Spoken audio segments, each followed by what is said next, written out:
Hi, I'm Charles Payne. We want to begin, though, with President Trump meeting today with FBI Director Christopher Wray and Deputy AG Rod Rosenstein after demanding the DOJ find out if the FBI spied on his 2016 campaign and whether the Obama administration ordered said spying. This after reports that an intelligence informant met with 3 Trump advisors during the campaign. Now, moments ago, White House press secretary releasing this statement, quote, based on the meeting with the president, the Department of Justice has asked the Inspector General to expand its current investigation to include any irregularities with the Federal Bureau of Investigations or the Department of Justice's tactics.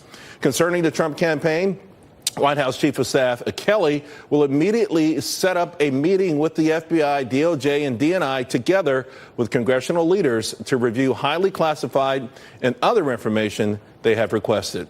Here now to discuss Harmeet, Dhillon, Republican strategist, also a trial lawyer, Ford O'Connell. He's Civic Forum PAC chairman and also political analyst, as well as Washington Examiner contributor. Rob Taub, liberal commentator, radio host, and DeRoy Murdoch is with us. He's a Fox News contributor as well as a National Review contributing editor. Harmeet, let me start with you. These are major developments that I think have been long coming, but now seem to be moving very rapidly. Yes, absolutely, Charles. I see that the announcement today is really a natural expansion of the existing investigation into the FISA warrant irregularities. And so this is well overdue. What we saw there is some rhetorical questions, really. I think it's evident already from the news reports that have come out that there was spying on the Trump campaign. And this vindicates the president. He's been gaslighted by the leftist media and liberal politicians for the last year and a half after complaining that his campaign was spied upon. Now we see that it is, and the Democratic narrative has pivoted to, oh, we did spy, but it was for the good of the campaign and good of the country. That's not good enough. I share the president's prior concerns that simply an inspector general investigation is not going to be sufficient, and we're only going to have some credibility and finality out of this process if, in fact, people are actually held accountable and this disgraceful spying on Americans abroad and on a existing presidential campaign is it never happens again. For these irregularities, explain to the audience what they may be. Well, you know, here's the deal. Essentially, the government's hiding the ball. It is not okay for the party in power and for the government to spy on a presidential political opponent. And if I'm Donald Trump, here's what I want to know. I want to know, was this spying actually taking place? Who ordered it? And was it for political purposes? And I want to know one more thing that a lot of people don't talk about. Was a spy also put in the Clinton campaign, given the foundation taking money from dubious sources and the fact that they possibly might have had isolated meetings with foreign nationals? There's a lot I want to know here. The problem is I don't have a great deal of confidence that the investigators are going to be able to investigate themselves. You know, Rob, earlier there was an article by Jonathan Turley, highly regarded professor here in the Hill. And one of the lines that caught me is where he says it should be a serious concern that the Obama administration used secret counterintelligence powers to target officials in the campaign of an opposing party. This is a practice that is widely criticized in other countries from Turkey to Russia to Iran. What are your thoughts? We're acting now based on what Donald Trump tells us, that this is Obama's FBI and Obama's CIA. And while Obama is the president, and unfortunately right now Donald Trump is the president, these are not their chess pieces to use. We have an objective Justice Department, FBI, CIA, and they were. So you're saying they were rogue? They were perhaps doing these things even without the consent or knowledge of President Obama? Yes.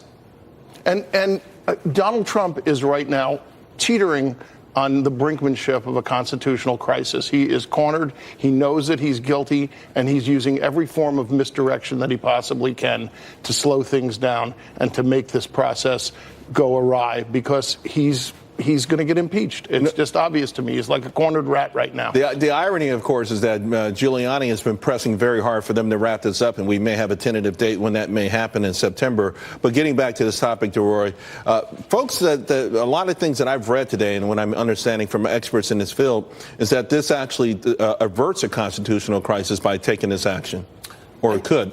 I think that the only constitutional crisis, I think, or what gets us closer to that, is if these documents that the Congress has requested and then subpoenaed aren't turned over, and then they get into having either a contempt of Congress charge against Rod Rosenstein, impeaching him. That sounds much more like a constitutional crisis. I think it's perfectly appropriate for the executive to say to the people who work under him in his branch, turn these documents over to the other co-equal branch of government. They've been asking for this. They've been subpoenaing it. That's totally appropriate. And I've said all along, since the beginning of this scandal, it's like Watergate without the break-in. Rather than put in actual electronic listening devices, much easier put in human listening devices. Say, hey, go see what's going on, report back to us. And if they did not do that with proper search warrants, then this is something that smacks of Venezuelan rather than American politics. You know, on Fox News this afternoon, we have Martha McCallum interviewing Vice President Pence. I want to share one of the sound bites there because I think he adequately explains how the American public feels about this.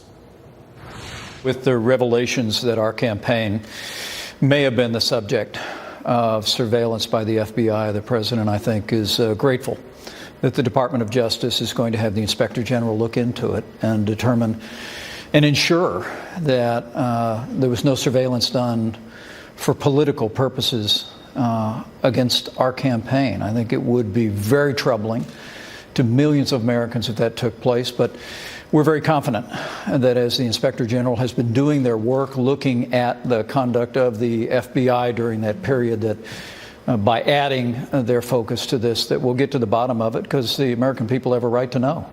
Harmeet, I think that's the overarching theme that we all should consider. I mean, there's so many tentacles with this thing and all of these investigations, no conclusion. We do know that so far, the original intent with respect to finding collusion within the Trump campaign hasn't occurred, but we're finding other things out. They're knocking over rocks and they're finding things. And I think at this point, it's appropriate that they go ahead and investigate it all.